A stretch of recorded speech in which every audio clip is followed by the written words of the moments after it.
Welcome back to another Overlord 2 episode review. Today we're doing episode 3. I'm Justin. What is up? I'm Logan. And together we're Couch Talk.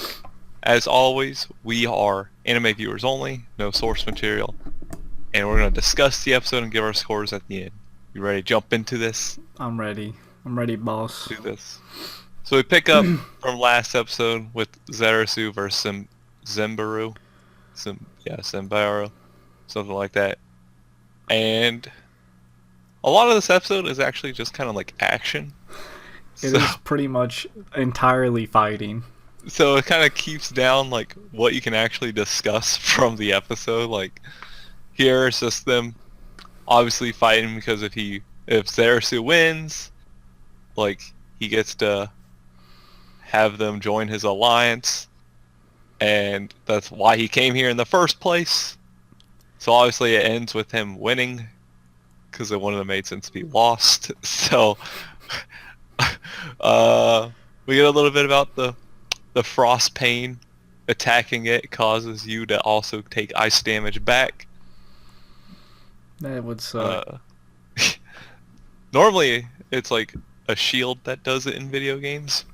So he's got a special fancy sword, half shield that almost looks like a like one of those foam finger things, right? Like It's basically, it looks like a piece of glass. It's not even like it's like a very flat. It's not very blade. It's nothing like a blade. But yeah, he wins because the guy was taking cold damage back, and he's like, you know, this is irritating. It's like That's what it came down to. But thankfully they have Crush there to just heal them afterwards. Convenient. Yeah. That's why you have a healer in your party at all times. Always have that healer. But yeah, so after that they kind of return. Zerasu returns home with him to go meet Sasha, his brother. And they get all the tribes together, which is the first time the tribes have ever been together, united. And I know I just kind of jumped a whole lot there, but Well, it's to be pretty honest, straightforward. Like the episode, this episode is completely straightforward. like it boils down to all the tribes gather together and then they go to battle. Yes, exactly. So there's 1,300 lizard men, I think is what they said, and then there's 5,000 undead and like zombies and skeletons that they found from their scouting reports. And all the tribe leaders decided to create one elite unit just in case the enemy leader showed up. They could take them out. They're actually pretty smart. Like, there's a lot of strategy that's involved in this episode. They do have some good strategies and smart, but like when it gets to the actual battle, it's kind of like the standard olden day kind of battles, like in China and stuff, where it's like the armies just kind of clash. It's just and like even the undead kind of had like the strategy with like the cavalry came in from the side to try to take out like their back line and stuff. Like it's just an onslaught. It's just ram into each other, and last one standing wins. The undead kind of have the advantage because like they're the skeleton archers. They can just shoot willy-nilly because it won't hurt their teammates. But you can actually kill the lizardmen. So it kind of takes out the friendly fire aspect you would normally have in like a Roman or Chinese battle or something like that. There are a couple interesting bits though. Yeah, we did finally get the main character for a couple sentences. Yeah, trying to remember if that was... Yeah, he says it's not going quite as he expected, which is... I'm very confused about his intentions, because he could obviously walk in there and kill them all, like, with no problem. Like, they were, they were, like, blown away by 4th tier magic, and he can just, like, use fucking god tier magic. Well, it kind of throws me out also how he said the outcome's a bit unexpected. Like, he could, if he wanted to go as expected, he could easily do that. Like, give Concoctus the exact orders he needs to do it. I don't know if he's just trying to, like, build him up as a leader. I don't know if he really needs to do that. He could also just help him become a better leader too at the same time. Like, right. I don't know if he's trying to like just groom him into like a general, just like a military. Because that's kind of like how it seems when Concoctus messages Demerge or whatever his name is. Like, he's like or something. He's like, are you sure Ains wants you to win this battle or something like that? And he's like, you might want to think about like what he's trying to do here and stuff like that. So that's what. Yeah. It's kind of like. I will say, Demiguri's kind of given me some suspicious vibes. I don't like, just how he's like, oh, I got something else to do. Like, and I think we saw him a couple episodes kind of act a bit different. I think he just has like unique independent orders from the rest of them, because he seems, him and the other like butler seem to be more on their own when it comes to missions. Right. Like, I feel like maybe they just have like the higher like independent intelligence compared to the others, so they get the more special missions. That could be true. Because like the butler was sent out to actually like be friends with, like, I think like he was going into like the nobles and stuff like that, the fancy parties and stuff like that, within the first season. So it seems like they have more like leeway. Right. I just don't know. They're too programmed though to be not trustworthy. I just don't know the objective of Ainz, really. With the Lizardman, I'm not quite sure. Like, overall, he's trying to get his name out there, but they weren't allowed to use. Right, they were specifically told not to use his name. Yeah, not to use his or like the city's name or anything like that.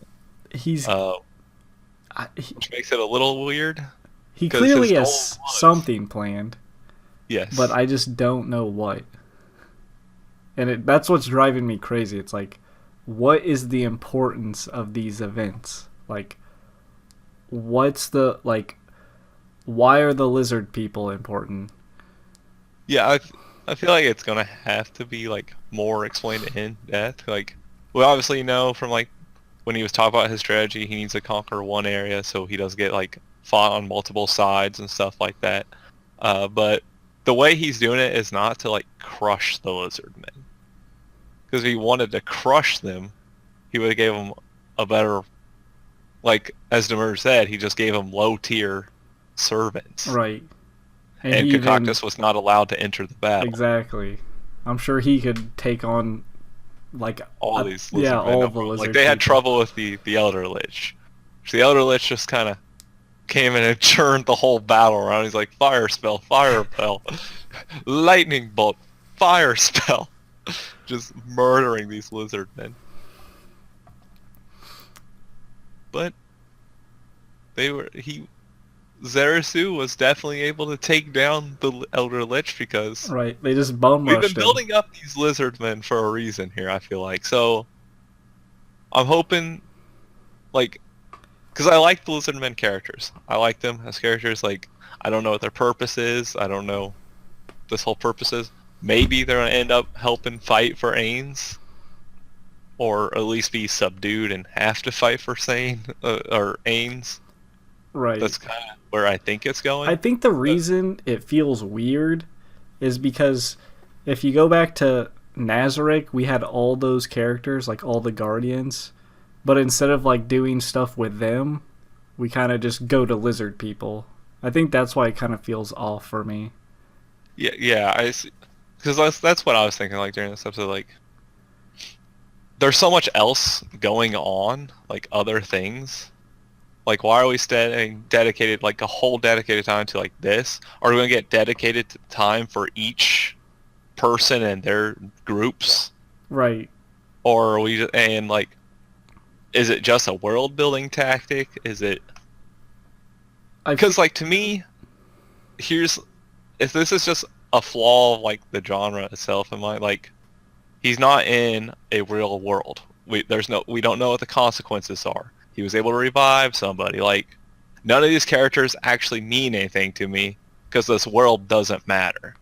Because eventually his end goal is going to have to be going back home, right? Right. Unless he's just trapped here for the rest of his life. He's here forever, yeah. Then it might matter.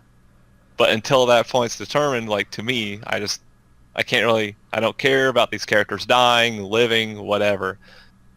And I'm not sure, and like this episode's kind of building you up to like prefer almost the Lizardmen over Nazarick. Yeah. Like in the battle, it kind of makes you want to root more for the Lizardmen than it does for Ains. Yeah. It's very interesting, to say the least, that the direction it took after season 1. Yes, like season 1 was more I like Ains' point of view. You're learning everything from him, and that's what I liked more about that. This one we're no longer with Ains. He seems to be from main character to side character, and we're not getting his story anymore. We're getting the story of different characters. Right. It's just a unique thing to do, I guess. Yes. But, I mean, anyway, they beat the Elder Lich. Straight up stabs him in the eye. He does straight up. And they celebrate. And that's actually the end of the episode, is them basically taking down the Elder Lich because, like we said, this whole episode, it's a battle after battle. Yeah. Not a whole lot of actual, like, content, I guess. Right. I want to see... I can never pronounce his name. The big blue guy. Cactus or something. I'm not quite sure if that's the way to say it. I want to see him fight. Just cause. I want to see them all fight. We've seen like 2 fight. Yeah. I wish it would focus more on the characters we already had. But I would say, yeah, because those are the characters that kind of matter more than... Right, they're basically all representations of his old friends, like... Yeah, exactly. They were basically made by his old friends, so... Yeah, exactly. But yeah, you want to just jump into scores? Yeah, I'll go first. I'll give it a 6. I think that's what I gave it last week as well. Mostly a lot of things I brought up, like there's no clear direction where it's going. I have really no connection to the characters. I do like Zarazir, and I like them, but like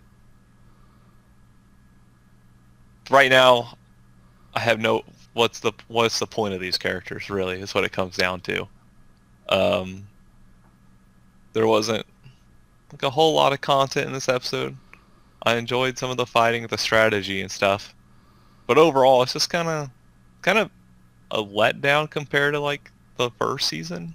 I almost want to say.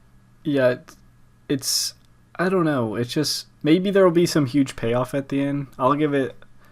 I mean, I'll have to agree. A 6 sounds fine. I mean, it's not like terrible. We're not saying it's not like bad. It's just not compared to the first season. It felt like it took a step down. Just because like. I don't know what they're doing exactly. Like, why is Ains is he testing them? Is he testing his own people? Like, the motive is lost. I'm sure they will explain it, but like, when your first season is like 90% of the main character, and then your second season's like 5%, it's a very drastic switch. It's like, whoa. What's going on? Like, why is Ains suddenly a side character? Yeah, this feels like a side, like... It feels like one of those... season, I guess, right. Like, if you watch long, like, shonens, it feels like one of those side stories that transitions from plot point to plot point. Like, it feels like a Here's just a quick side story before we get rid of everything else like Yeah, prepared. it feels like, alright, if this feels like, or if we were to have, like, this is something that would go between, like, the first and second season, almost like a story, like, because they would have jumped to Ainz, it obviously would have progressed through all this much quicker, and this would be something that would come in, like, almost like a filler, to, like, fill in that information. Right. So, but that's not the way they're taking it. It just seems strange. It's off.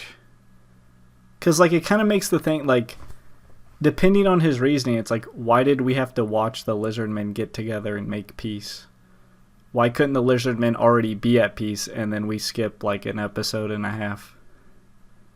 Yeah, that exactly, yeah. I agree with that. Because it is a lot of information that could have just been explained in, like, a few sentences. Like, hey, Zarasu went and united the tribes. Yeah. And they are fighting us, Nazareth, or something like that. Like, it just seems weird. Hopefully it becomes more, I guess, it deviates back to how season 1 was, because I really enjoyed season 1.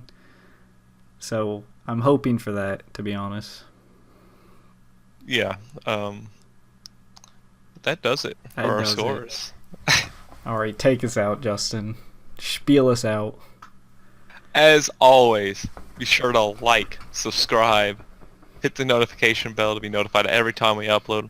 Comment down below. Let us know what you thought about the episode, what you did or didn't like. If you agree with our scores, maybe there's something we missed you want to point out. No confirming or denying of theories, especially if you know the source material. There's plenty of us coming in here that are anime viewers only. And until next time, peace out. See ya.